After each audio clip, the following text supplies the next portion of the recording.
By now, you've probably already heard about the new buzzword thrown around in tech circles, the Metaverse. The whole buzz started when Facebook announced a few weeks ago that they'll be changing their name to Meta.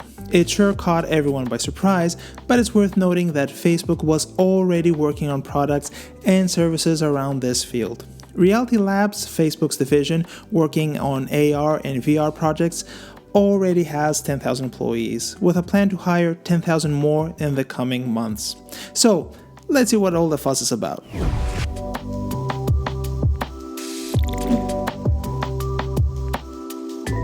First off, let's define what the Metaverse actually is. It's basically a combination of virtual and augmented reality that allows us to work, play, and interact with others, but in a digital space. With augmented reality, we overlay digital content and information into the physical world. And with VR, the physical world completely disappears, and everything surrounding us is completely digital. There's also mixed reality, which is in a way a more immersive version of AR. In mixed reality, we're not limited to simple overlays of information. We can have more elaborate interactions between the virtual and real objects. That's basically what the Metaverse is. I'm not a fan of the term, but tech companies always like to use jargony buzzwords. The term actually comes from Neal Stephenson's 1992 novel Snow Crash, so it's not something Facebook invented or something that hasn't been discussed or researched before. Even though companies have already poured years of research into the field, we're still very much in the early stages. The tech responsible for providing these rich experiences is not fully there yet and hasn't seen the wide adoption required to propel AR and VR development to the next level. The headsets, which is the main way to experience the Metaverse, can be bulky and uncomfortable to wear. But as technology advances and devices shrink in size, AR and VR experiences will enter our day-to-day lives. And that's what Facebook is banking on. But it's not just Facebook. Pretty much every tech company in the world has skin in the game.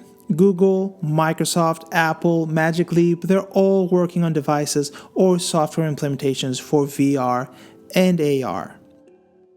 Apple uses common everyday devices like the iPad and the iPhone to deliver augmented reality experiences. It's a more conservative approach, but the key pieces to expand things even further are already there.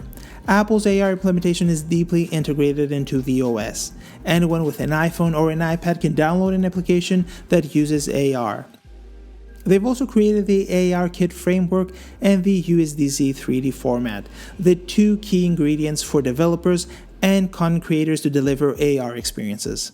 And of course, for years now, we've been hearing rumors about Apple working on some sort of headset. Microsoft is a bit more aggressive in the AR space, and it's already in second-generation headset. HoloLens has managed to showcase what can be done when the screen is not just a secondary display, but a wearable device. The headset is still expensive and bulky, but all these things can be and will be improved in the coming years. Just a couple of months ago, they've announced Mesh, a mixed reality experience that lets people with AR and VR headsets and even tablets to work and share moments together. Google is also actively working on several AR and VR projects, and throughout the years they've tried different approaches. Cardboard, for example, is Google's approach to make VR available to everyone by using a phone as the delivery tool. As you can imagine, the experience is not the best, but it shows another valid approach, one that doesn't require an expensive headset. So, all in all, there's a ton of activity from all major tech companies. Devices like the HoloLens or the Oculus Rift are way too bulky and expensive for mass adoption, so for now, Metaverse experiences are limited to early adopters or to companies that have deep pockets and can implement cutting-edge technology into their workflow. But of course, as is always the case in tech, the size of the devices will shrink, and the same goes for the cost of producing and purchasing a headset. So it's not really a matter of if we're going to experience the Metaverse, but when. This doesn't mean that we will live in a virtual world 24/7. The use cases can be as simple as getting directions to a restaurant with visual cues right into the physical world. Of course, we will see more elaborate use cases, and I think AR and VR will have a huge impact in certain areas of our day-to-day life. For example, in the way we work. Imagine collaborating on a project with someone from the other side of the world, but through the use of mixed reality, it will feel like you're working side by side. We don't even know yet all the different ways we will use AR and VR or the impact this technology will have in our day-to-day life. The more we work with it, the more uses we will find. For years now, Microsoft has been making these beautiful concept videos outlining our future with tech, and AR and VR plays a big role in that.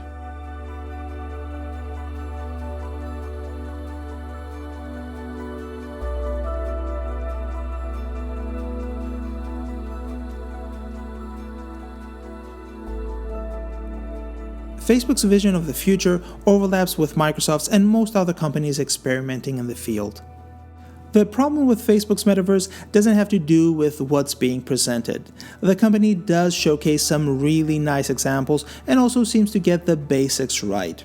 The problem in this case is the company itself. The thing I saw at Facebook over and over again was there were conflicts of interest between what was good for the public and what was good for Facebook.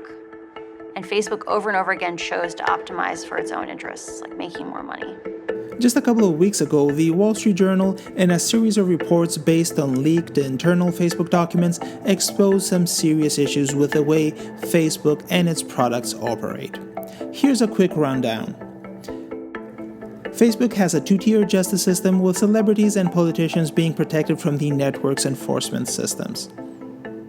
Facebook knew that Instagram had an impact on body image issues, especially in young girls, but did nothing to improve the situation, in fear of reduced engagement.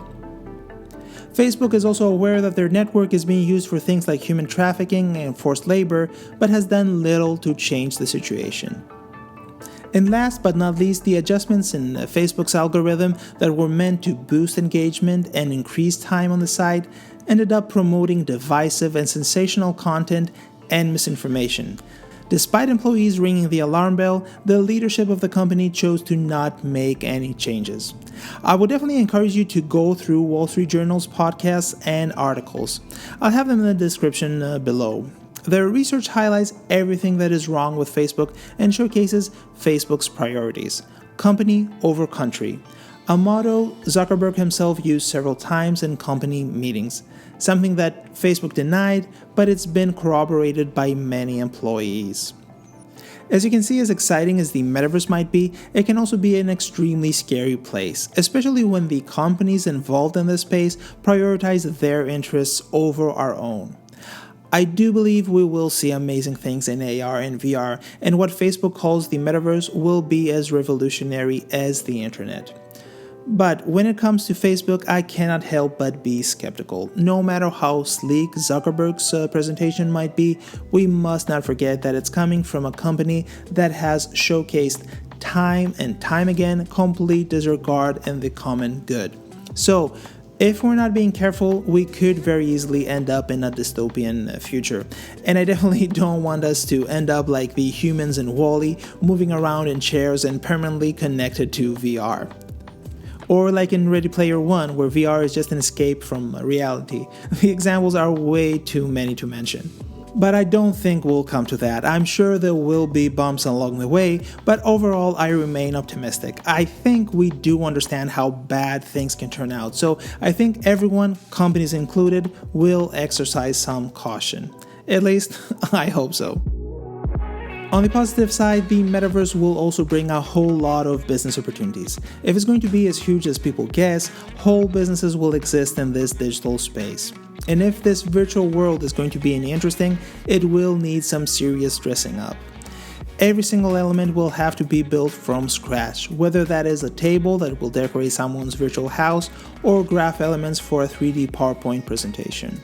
So if you're a content creator, there's a whole new world of opportunity there. There will be an immense demand for 3D artists, graphic designers, and artists in general.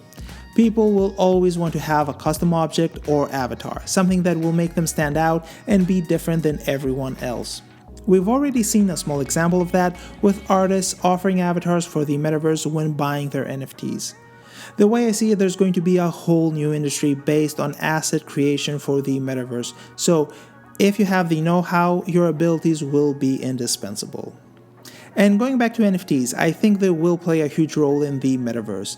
The blockchain is the best way to solve provenance and to safely store digital assets for years to come.